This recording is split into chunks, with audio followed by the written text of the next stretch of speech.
Julie Saunders. I'm Jan Wilson. Julie and I both have experience as school librarians, and we've worked together as district library leaders. In each episode, we'll dive into our profession with interviews and meaningful content to inspire you. We're not experts, but we're pretty close. The ideas and opinions shared by any host, guest, or listener are their own and do not represent those of any respective school district. Welcome to Library Exchange. This episode is sponsored by Gladys Autry with Mackin Educational Resources. For over 40 years, Mackin has provided kindergarten through 12th grade libraries and classrooms with access to over 4 million titles and makerspace resources with exceptional customer service. For more information, visit mackin.com today. Hi, Julie. So there's not really time for chit chat today because we want to have time for our three guests. Right. One of our most popular episodes was the Findability episode with staff from the Gwinnett County Public Library. So we're going to continue with that topic by discussing it with school librarians who have been successful at implementing Findability into their collections. As a reminder, Findability is a word-based classification system for nonfiction. Our guests today, with input from a district librarian committee, use the public library's model as a guide. So here we go. With us today are three school librarians who all work for the largest school district in the state of Georgia. High school librarian Lorraine McCullough is the winner of the 2019 Exemplary Library Media Program in Georgia. In 2020, Carrie Card won Teacher of the Year at her middle school as the school librarian. Yet, librarians are teachers, people. And at the elementary level is Nicole Solanki, the 2023 Library Media Specialist of the Year for her district. Welcome to all three of you. We're excited that you're here today on Library Exchange. Please provide us with some demographics about your schools. And let's start with Lorraine. Hi, I'm so excited to be here. My name is Lorraine McCullough, and I work in a high school where I serve 9th through 12th grade, roughly 2,400 students, and over half of our students are Hispanic. Great, thank you. Carrie, your turn to tell us a little bit about your middle school. I'm Carrie Card. I work at the middle school level. We serve grades 6 to 8. I've actually been at this school for 22 years, but I've served as the media specialist for 10, and there are about 1,800 kids in the middle school. Large schools. Last but not least, Nicole, tell us about your elementary school. Hi, yes, I'm Nicole Solanki, and we serve grades pre-K to 5th grade at my elementary school. And we have about 1,100 students, pretty large. And there are 38 languages spoken at my school. Wow. Awesome.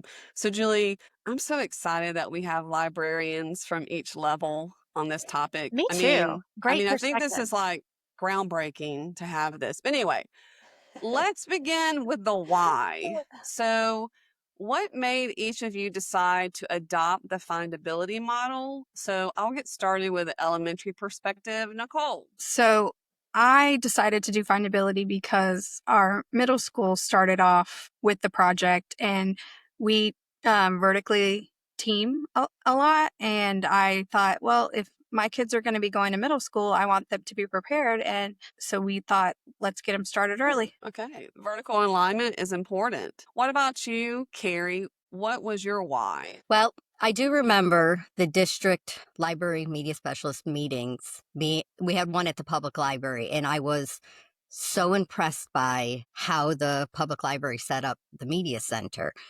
And as I have 2 floors in my media center, my lower floor is nonfiction, and it did not get as much traction as my upstairs fiction section. So I called the district leaders. I said, I really want to do this. I really want to get started. And they were fantastic, but they said, well, we want to look into it too, so please be flexible. And I began changing up the media center to do that, so that it was more dynamic and it was easier for the kids. And I got kids upstairs and downstairs instead of all hanging out in the fiction section upstairs. Point. So it was really because I wanted the whole media center to be used and make it a little more dynamic. Good. Two-floor library. That's Oh. another topic for another episode. Yeah. Nicole will say I wanted to do it because I was tired of going up and down the stairs all the time. I can't imagine. What's your why, Lorraine? So, similar to Carrie, I absolutely fell in love with how the public library had organized their nonfiction, and I was so excited to bring it to the high school. Over half of our students have been served with ESOL services or are currently being served, and the findability method just really seemed like it was going to make it easier for our students to search and find what they wanted. And I just wanted to spark curiosity. I wanted them to be able to walk around and see the different subjects and pick up something that they were interested in. That's great. So all three of you spoke about the importance of vertical alignment, and I love that you all mentioned your main focus was students. Absolutely. So I'm really interested in the details of how you did this. I know a lot of school librarians out there are interested in partaking this project and they want to know where to begin. So if you could give some details about the time it took, the changes you had to make in your library catalog, the actual movements, maybe of the actual books, the icons that you use or signage, anything that would be helpful for other school librarians to actually get started on a project like this. I would really like to start with the middle school perspective. So, Carrie, can you provide us any details that would be helpful for other school librarians? Yes. Well, the first thing, and I think one of the most important things, is heavy weeding and removing the books that are no longer circulated, no longer looked great. I had a huge biography section that did not move. And removing it and taking athletes or inventors and putting them in a topic where the kids actually saw them and were more interested in them. So weeding was number one.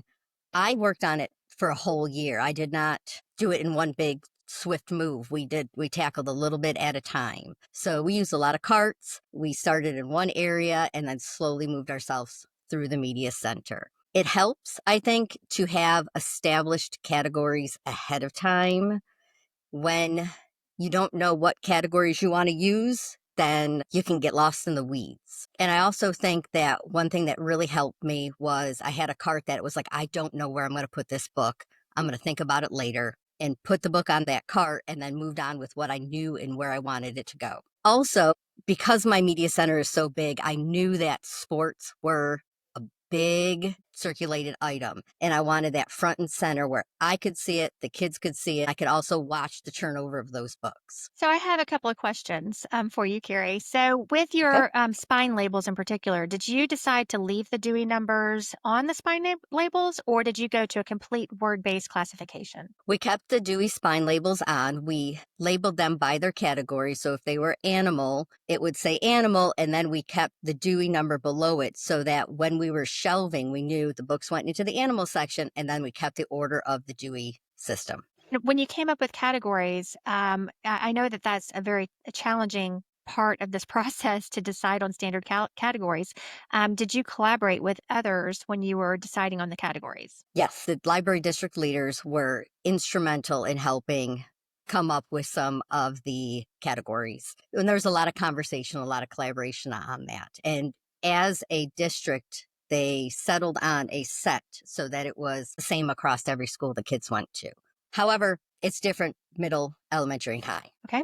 So let's hear from a different level. How about Lorraine? Can you provide any details about your process? Because even though there's some standards, it sounds like you had some flexibility to do things, however, was better for your level. Yes. So for us, it took about 6 months. And like Carrie, we started with weeding. We touched every single book in our nonfiction collection and decided, do we want to keep it? Or we like the topic, but maybe we need to update and get a newer edition, or do we want to categorize it? So every book, we made that decision. We keep it, we update it, or we categorize it. And lots of carts and lots of putting books on the carts. And then once we figured out where the books went, we started to put them back on the shelves. There were a lot that we were undecided on, and so we kept those on a cart. And when the students came back in the fall, we asked for their input and said, where would you put this? Where would you look for this book? And that was very helpful to have student ownership in the process. Great. So I would love to hear the elementary perspective. Nicole? We also started with weeding, as everyone else did. That's crucial. And then I did mine at the end of the school year over the summer, so it didn't take as long as it did for the other two. The last 2 weeks, when the kids were returning our books, we decided to pick the sections that we had the biggest amount of books, animals, history, and we went from there. And then my clerk would change them in our library manager, and we'd put them on carts first with their section, and I followed what Carrie did with the words going down the spine label because my students will eventually go to her when they finish 5th grade. And I wanted to keep consistency. Once all of them were all on carts, we had so many carts going across the media center with each section.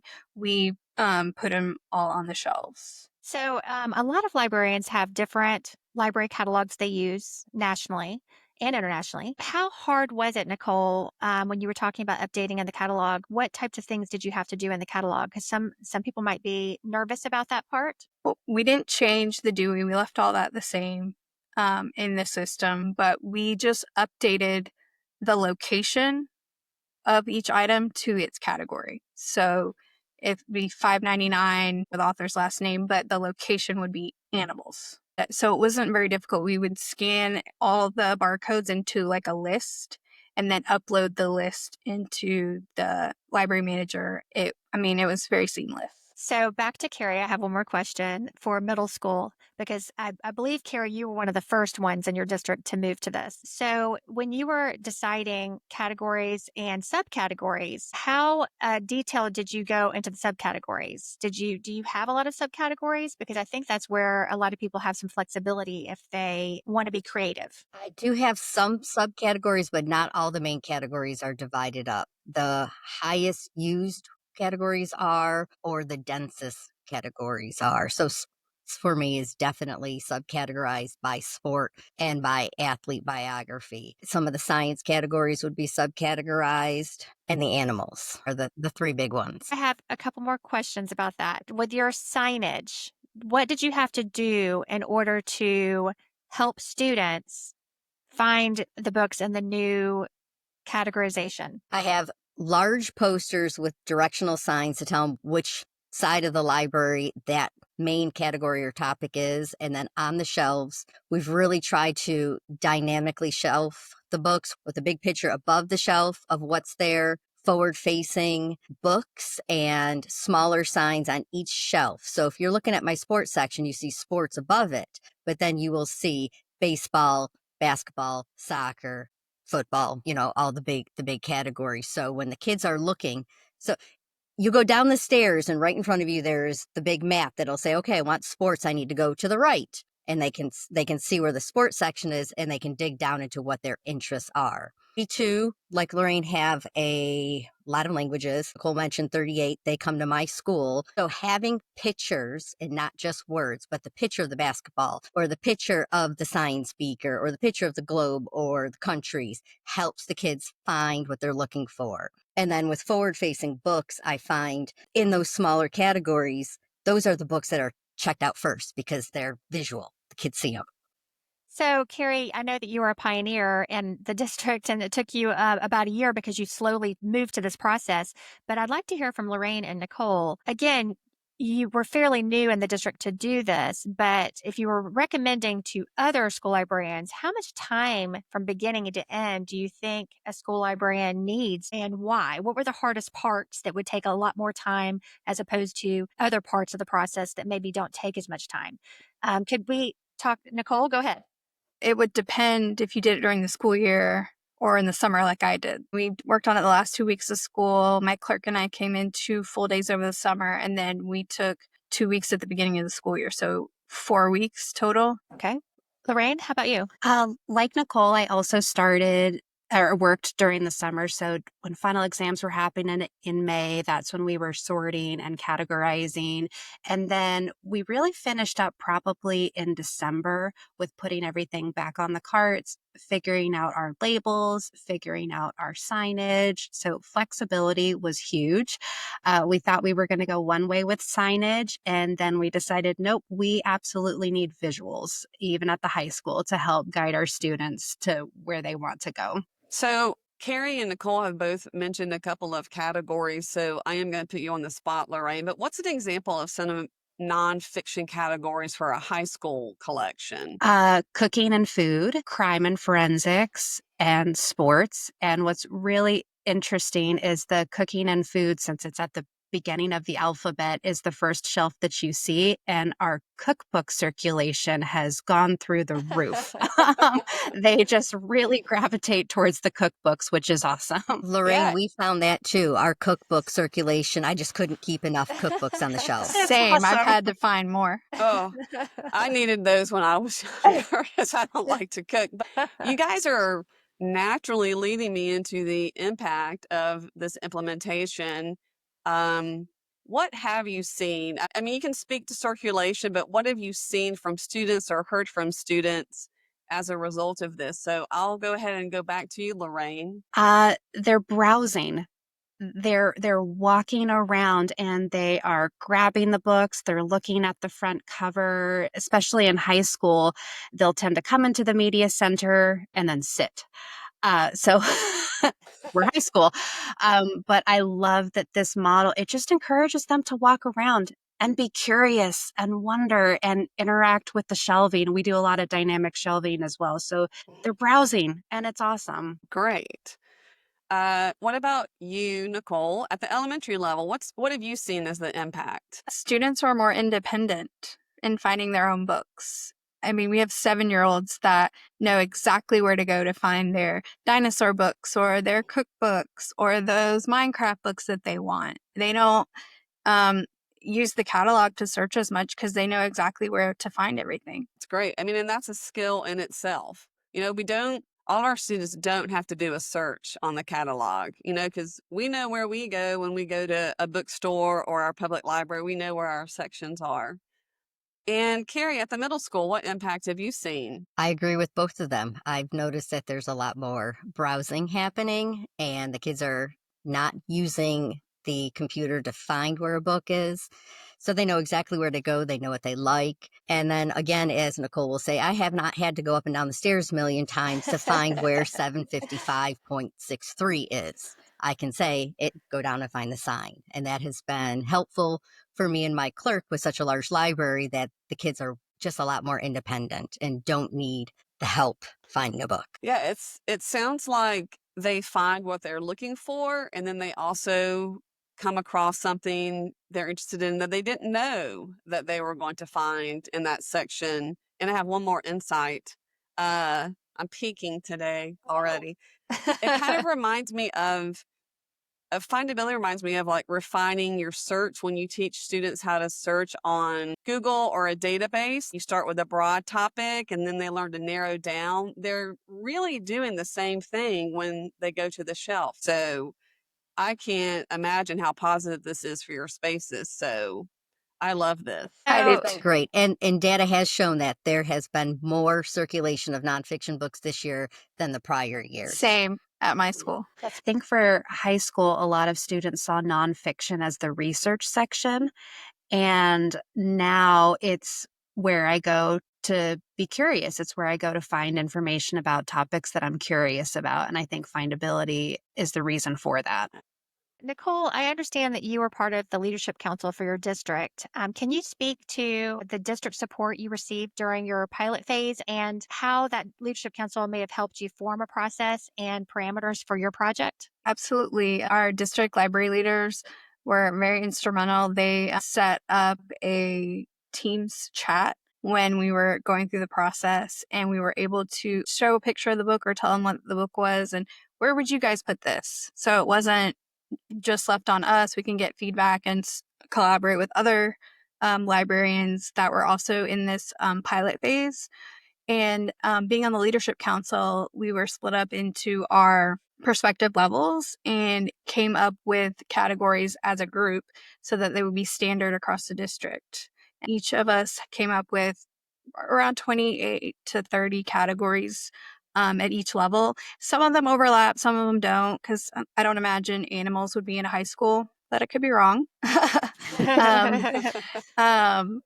it was just great. If you move schools, or if you go, you'll see the same categories are all around the whole district, so that you're not going rogue. We're not doing it on our own. We have support and a team, and it was great because there are a lot of I don't know where this is going to go, and it's good to have that feedback.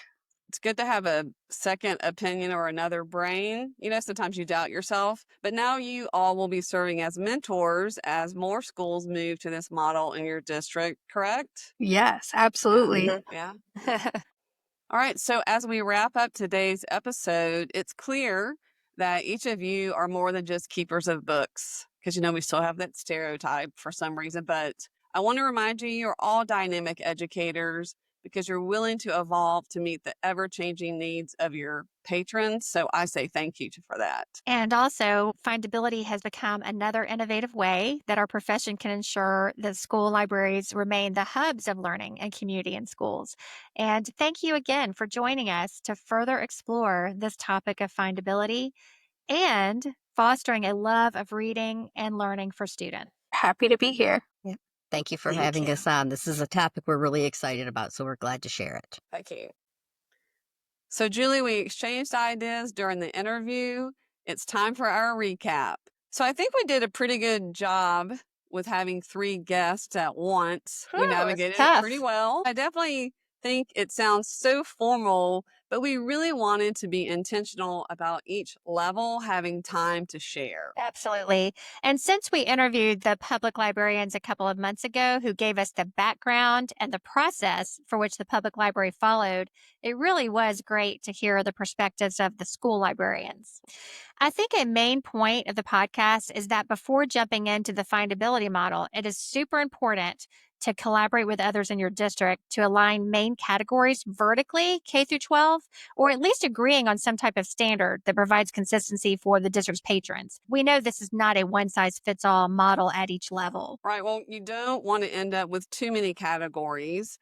And the way that it was set up was as the collection grew or evolved, or maybe there's new subjects, they could always add new subcategories. I feel like word-based classification will become long-standing practice since it encourages exploration and aligns with having a student-centered space. A couple of times they talked about how their students were thinking about what they wanted to read and how they were interacting with the books on the shelves. Well, and it definitely saves time by freeing up the librarian to be in that reader advisory role instead of constantly training on how to find the books.